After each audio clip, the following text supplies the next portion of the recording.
The Israeli military versus Pakistan's military. Who would win? Well, before we dive into the relationship between these two countries and which would carry the advantage if their militaries ever had to directly face one another in open combat, we first need to establish just how powerful Israel and Pakistan's armed forces are in the first place and just how they compare. On a pure numbers of personnel level, Pakistan is certainly in the lead with 653,000 active duty members compared to Israel's 169,000, although their reserves are a lot closer with 465,000 compared to Pakistan's 513,000. This difference in numbers is to be expected given the relative size of each country, but also continue in terms of vehicles and armor, with Pakistan owning nearly double the amount of tanks at 2,735 compared to Israel's 1,650, and Pakistan having literally triple the amount of artillery and exactly double the amount of aircraft. This gap is reversed, however, when you look at the actual amount of spending that each country does on their military. In this case, Israel easily spends double the amount compared to Pakistan at $21.7 billion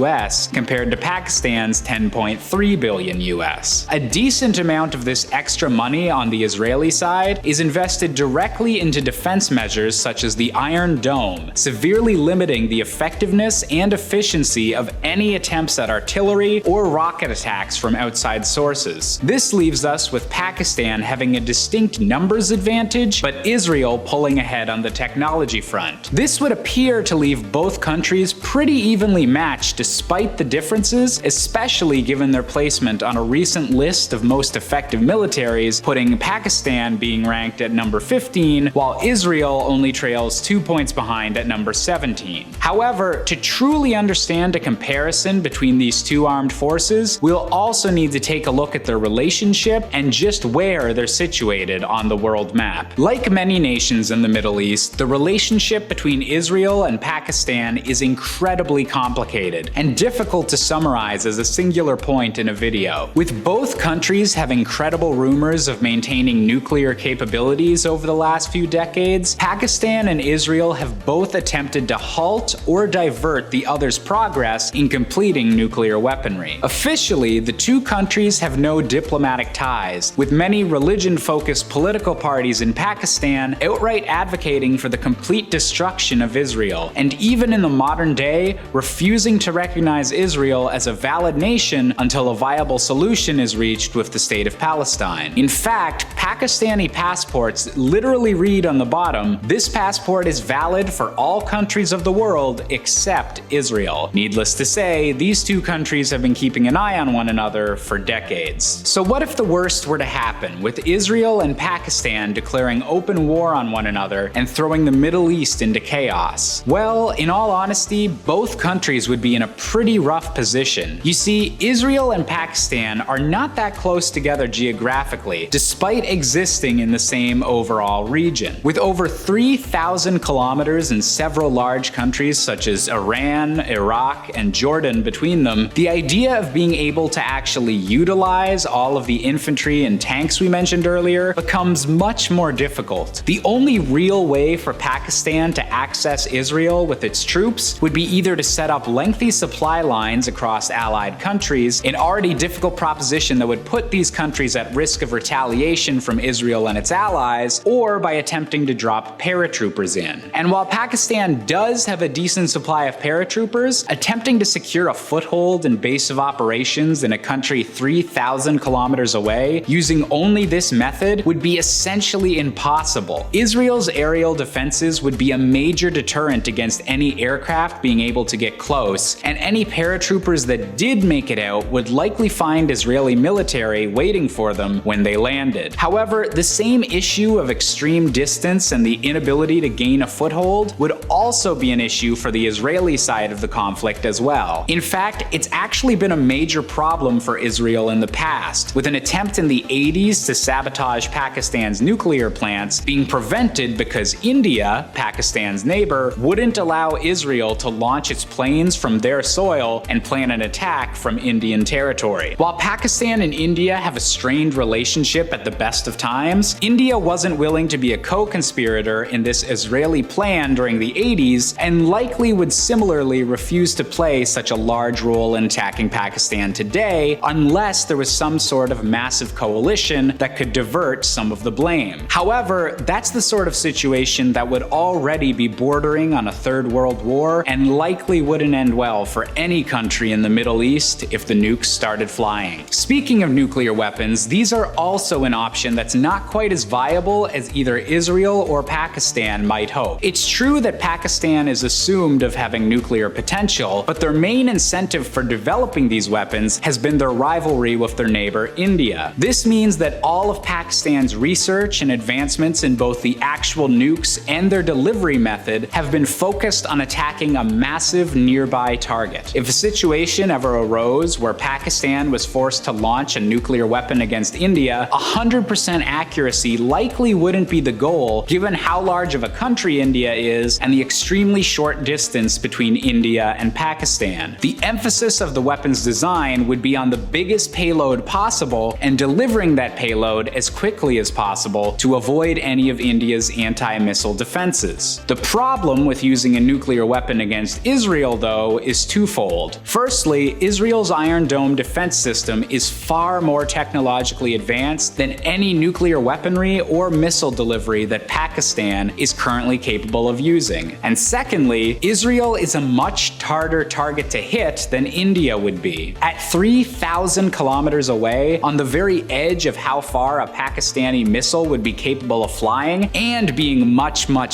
smaller of a target than India is, there would be a huge possibility of Pakistan missing its target and having its blast radius cross over into Jordan, Saudi Arabia, or Egypt. Something that would absolutely cause an upheaval of alliances in the Middle East and see swift retaliation from any of those countries or their allies for carelessly using such a powerful weapon. No matter what way you look at it, a full-out war between Israel and Pakistan would be an incredibly difficult battle for either side to win. With so many difficult alliances to maintain in the region and the vast distances between the two countries despite their grievances with each other, the possibility of a war ending badly for both sides is incredibly high. There's just too many variables or possibilities of something going wrong for either side to think that an all-out attack is a good idea. Israel might have a bit of an advantage with its larger military budget and backing from the United States of America, but at the end of the day, we should all be hoping for diplomacy to work and prevent any major conflict from breaking out in a region that's already seen far too much of it. If you enjoyed hearing us talk about some big questions, be sure to hit the like button and make sure you're subscribed, and let us know what sort of video you'd like to see next in the comments section. Until next time, I've been Josh Busker, and this has been Life's Biggest Questions.